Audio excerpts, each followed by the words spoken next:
Hello, this is my submission for the Chapter 10 exam. I will be doing section 10.3. So starting with part A, we are given a model of a cylinder and cable apparatus, which I will draw right now.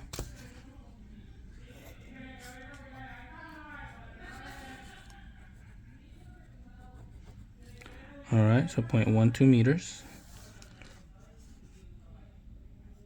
A10, 50 kg,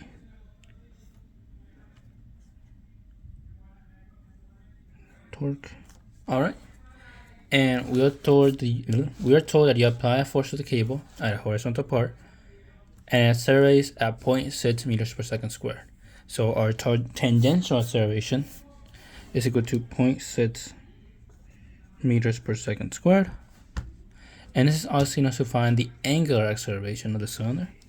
So angular acceleration can be found by getting the tangential acceleration over the radius equal to 0.6 meters per second squared over the radius, which is half of the diameter of 0.06 meters, which gives us a angular acceleration of 10 radians per second squared. And that's our answer for part A. Moving on to part B, we are asked to find the torque.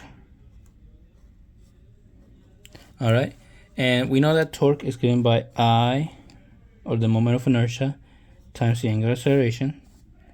And moment of inertia is represented by 1/2 mr squared, and then times the angular acceleration, which when we plug in our values given by the model, we have 1/2 times 50 kg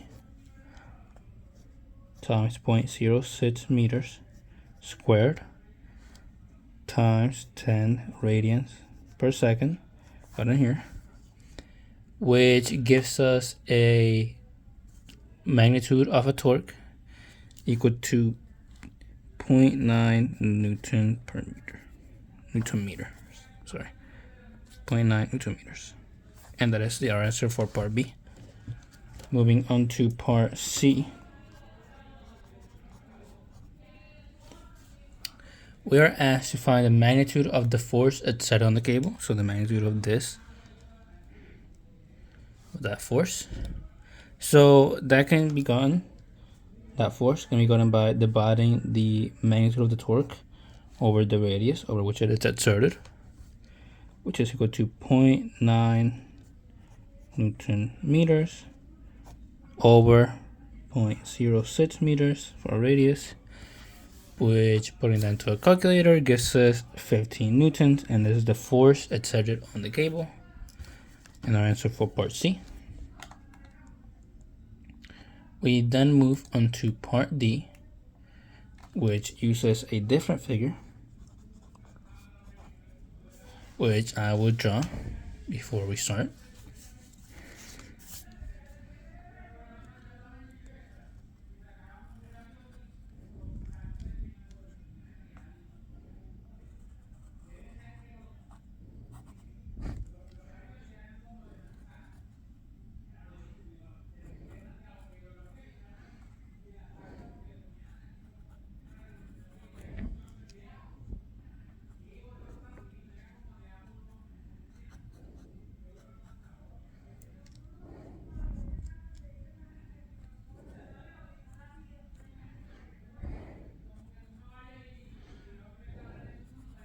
Right?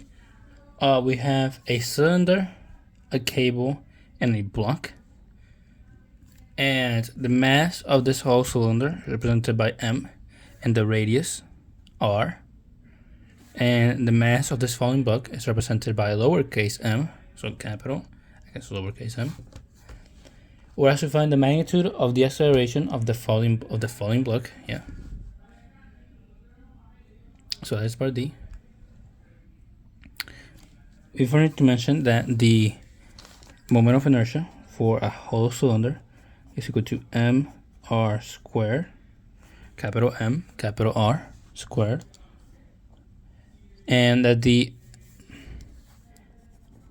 mass times acceleration of the small block is equal to the mass times the gravity minus the tension of the cable. And finally, we should mention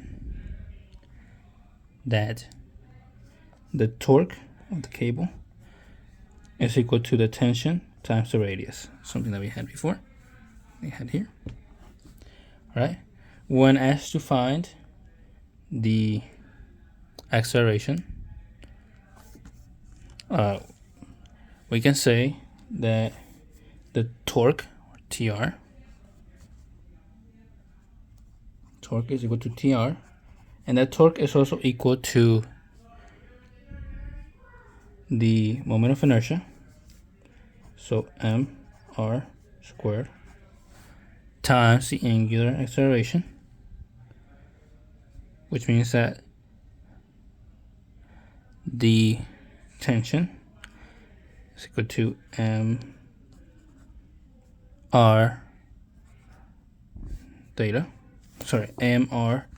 times the angular acceleration.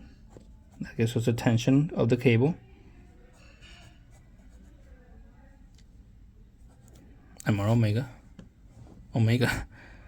mr alpha, sorry. Something else that we know is that T is equal to ma, that force, which is cancelled out by mg minus T is equal to ma, which we can use both of these equations to find that A is equal to mg over small m plus big M. Because, sorry, I made a mistake here. This is big M. And that's what this means. You solve for A, isolate for A, and that gives us the acceleration, and that's our answer for part D, as we're not given any units so far. Moving to part E. We are told to find the tension in the cable as the black bar falls. Well, given our previous equation, we know that T is equal to mg, so capital M times small m times c, plus capital M plus small m. Since mg is equal to this, so and isolating for T gives us this value. Because when you multiply by T, since mg here, nu, and you plug this into here. So let me just explain that again. By plugging this A value here, we get the tension is M times mg over m plus m, and that gives us the value of T. All right, moving on to part F.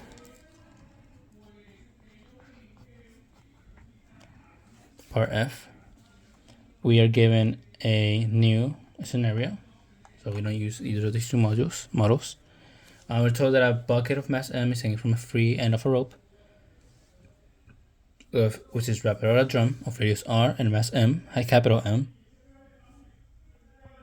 So bucket of mass M, this is the bucket, radius big R of the drum, and mass small r M of the drum.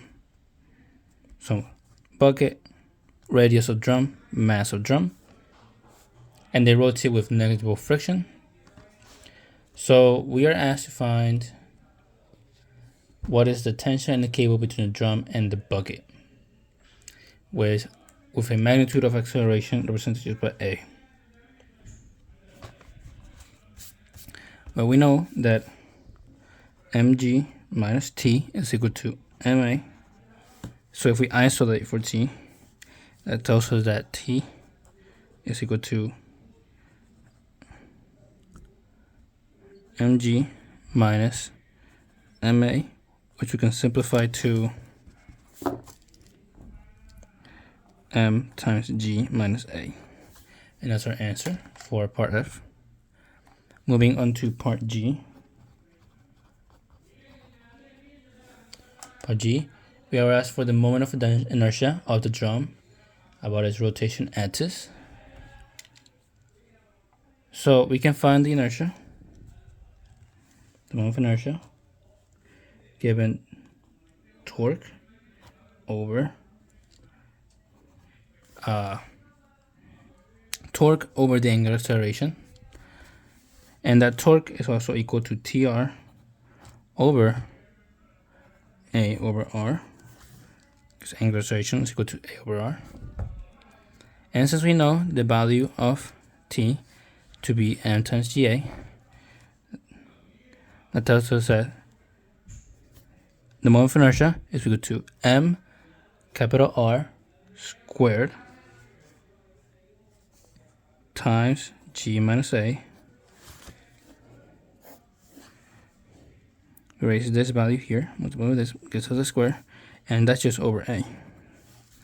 And that's our answer for part A, because we raised this, gives us squared, plug in this for the T, gives us m R squared times G minus A, all over A. And that's our answer for part G. That's the moment of inertia of the drum. Going back to figure 2, this figure right here, we are told that an electric motor to the outside of the cylinder turns the motor on, and this block actually starts to move upwards. It has an upward movement with an upward acceleration of A. For us to find the tension in the cable between the cylinder and the block. Well, first of all, we need to say that part H, the new moment of inertia, is equal to 1/2 mR squared. And we know that since A is now positive, acceleration is now upwards, we can use this same equation to say that T is equal to m times G plus A. Instead of minus A, it's plus A because acceleration is now upwards. Well, here it was downwards. And that's our answer for part H. Alright, moving on to part I.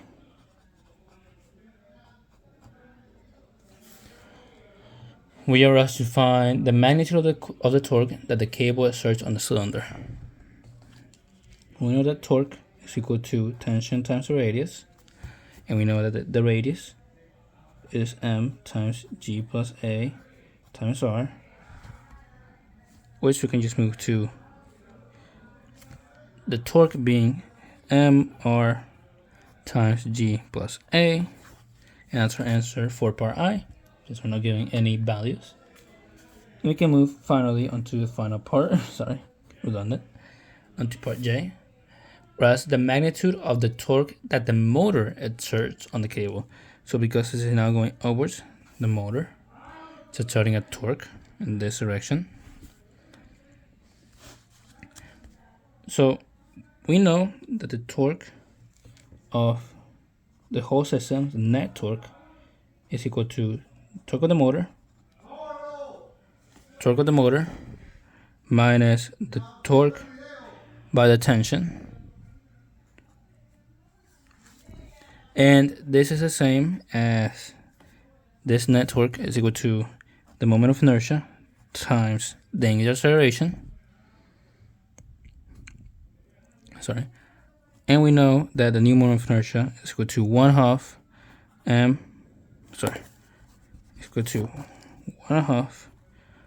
mR squared, and times the angular acceleration, which is found by A over R.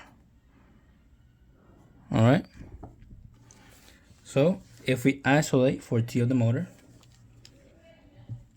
for the torque of the motor, sorry,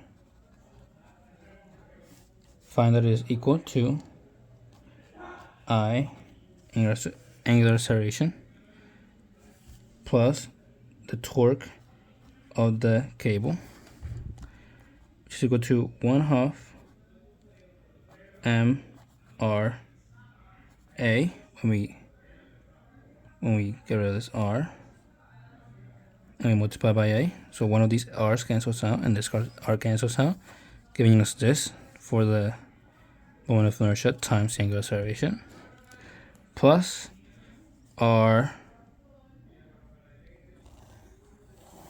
cable here and here, so mr times g plus a, and that would be our answer for the magnitude of the torque that the motor exerts on the cylinder.